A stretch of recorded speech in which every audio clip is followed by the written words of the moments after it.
only students zone. Please like, subscribe and share.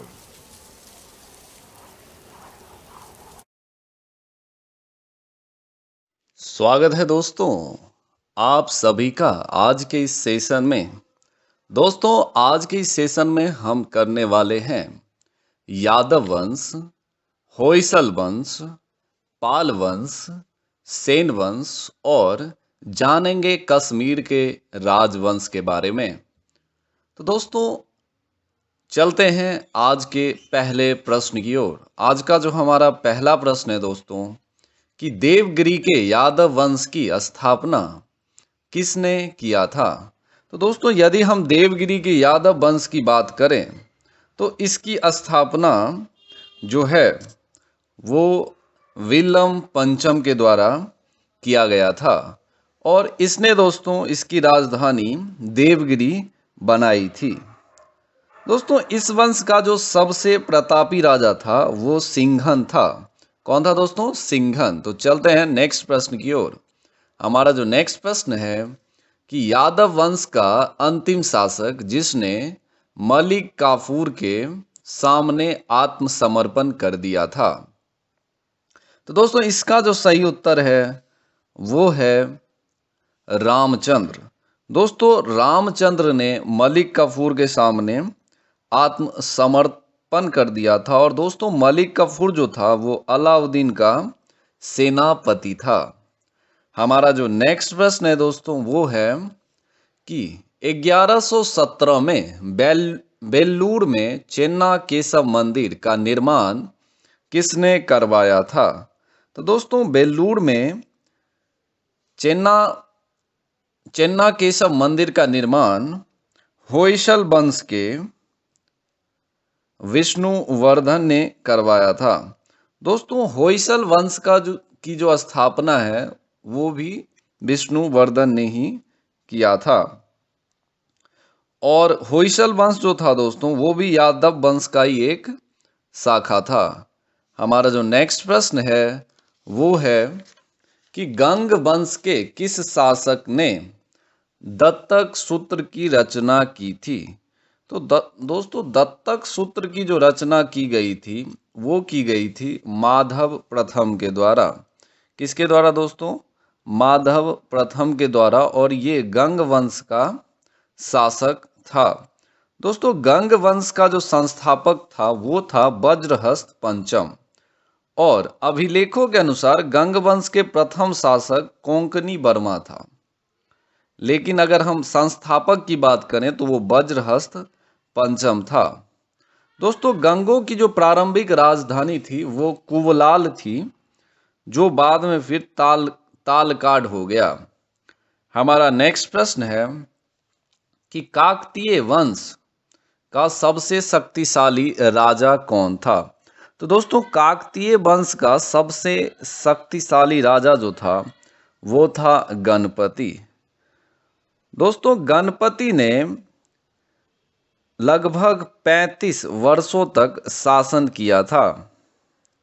हमारा next प्रश्न है कि उदंतपुरी विश्वविद्यालय की स्थापना किसने किया था। उदंतपुरी विश्वविद्यालय की स्थापना दोस्तों गोपाल ने की थी और गोपाल के बारे में अगर बात करें दोस्तों तो गोपाल पाल वंश का संस्थापक था जिसने 750 ईस्वी में पाल वंश की स्थापना की थी और इसकी राजधानी उसने मुंगेर को बनाया था। दोस्तों गोपाल जो था वो बौद्ध धर्म का अनुयायी था और इसने ही उदंतपुरी विश्वविद्यालय की निर्माण करवाई थी। हमारा जो नेक्स्ट प्रश्न है वो है कि पल्लव वंश के प्रमुख शासकों के नाम बताएं। दोस्तों ये थोड़ा प्रिंटिंग गलत हो गया है। पाल वंश के प्रमुख शासकों के नाम बताएं। तो दोस्तों पाल वंश का जो प्रमुख शासक था वो था धर्मपाल, देवपाल, नारायणपाल, महीपाल और नयपाल। कौन कौन था दोस्तों? धर्मपाल, देवपाल, नारायणपाल, महीपाल और नयपाल। हमारा जो नेक्स्ट प्रश्न है कि विक्रमशिला विश्वविद्यालय की स्थापना किस शासक ने किया था? तो दोस्तों विक्रमशिला विश्वविद्यालय की जो स्थापना किया गया था वो किया गया था धर्मपाल के द्वारा। दोस्तों विक्रमशिला जो है वो बिहार का एक स्थान है जो कि भागलपुर जिला के अंतर्गत आता है। हमारा नेक्स्ट प्रश्न है दोस्तों कि कन्नौज के लिए त्रिपक्षीय संघर्ष किनके बीच में हुआ था? तो दोस्तों कन्नौज के लिए जो त्रिपक्षीय संघर्ष था वो पाल वंश, गुर्जर प्रतिहार वंश और राष्ट्रकूट वंश के बीच हुआ था। इसमें पाल वंश की ओर से सर्वप्रथम धर्मपाल शामिल हुआ था। हमारा नेक्स्ट प्रश्न है दोस्तों कि गौरी रीति नामक साहित्य का विकास किसके शासन काल में हुआ था?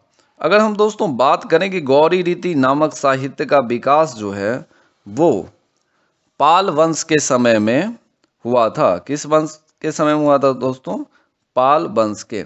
और दोस्तों अगर हम बात करें तो पाल वंश के जितने भी शासक थे वो बौद्ध धर्म के अनुयायी थे। हमारा जो नेक्स्ट प्रश्न है कि सेन वंश के प्रमुख शासकों के नाम बताइए।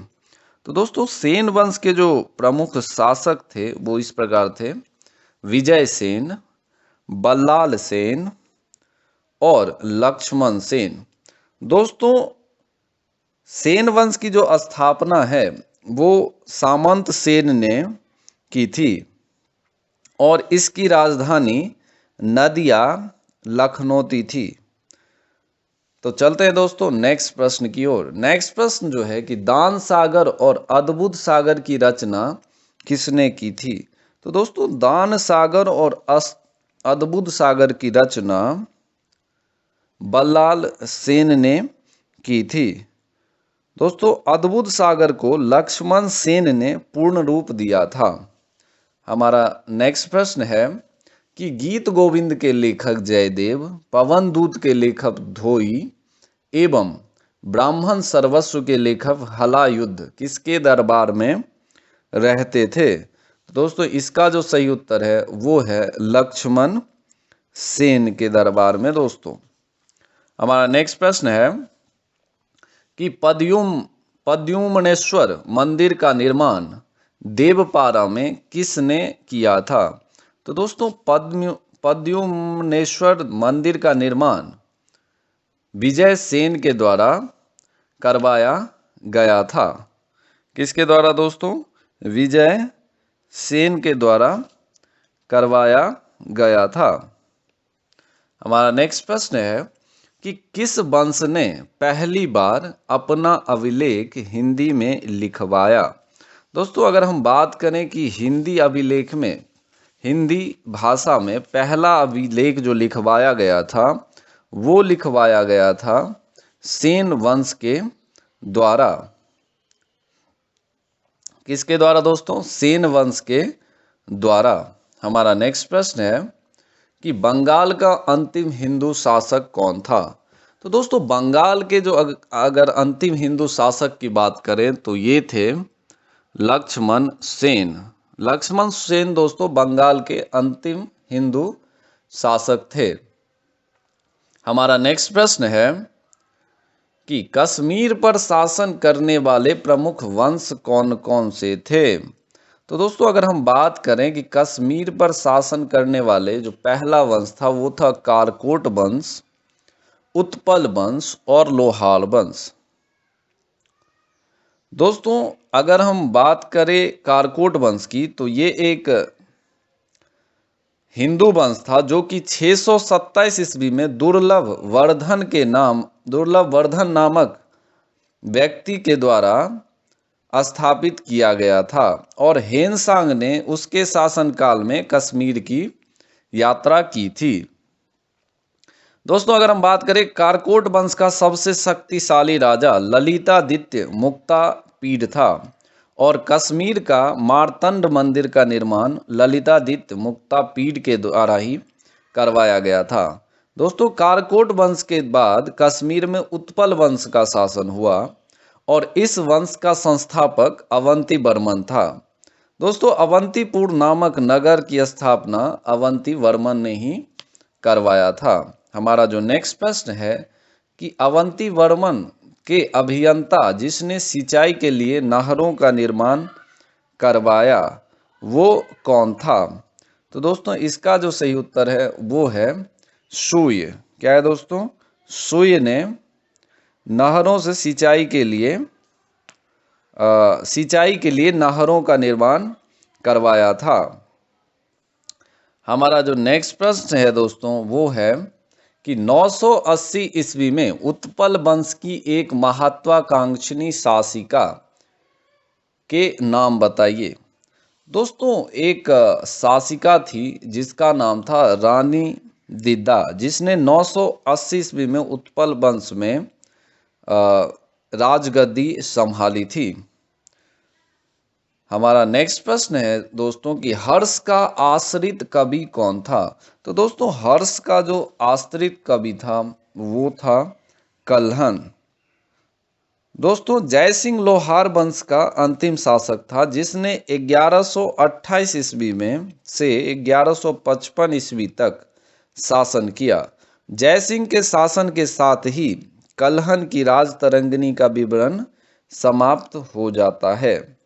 दोस्तों अगर हम बात करें लोहार वंश के संस्थापक की तो वो थे संग्राम राज, और संग्राम राज के बाद अनंत राज और उसकी पत्नी सूर्यमती ने इसका प्रशासन संभाला था।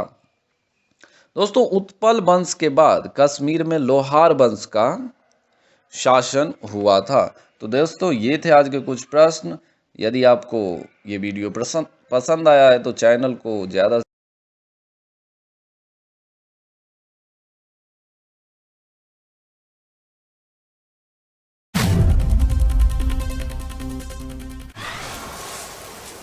only students zone.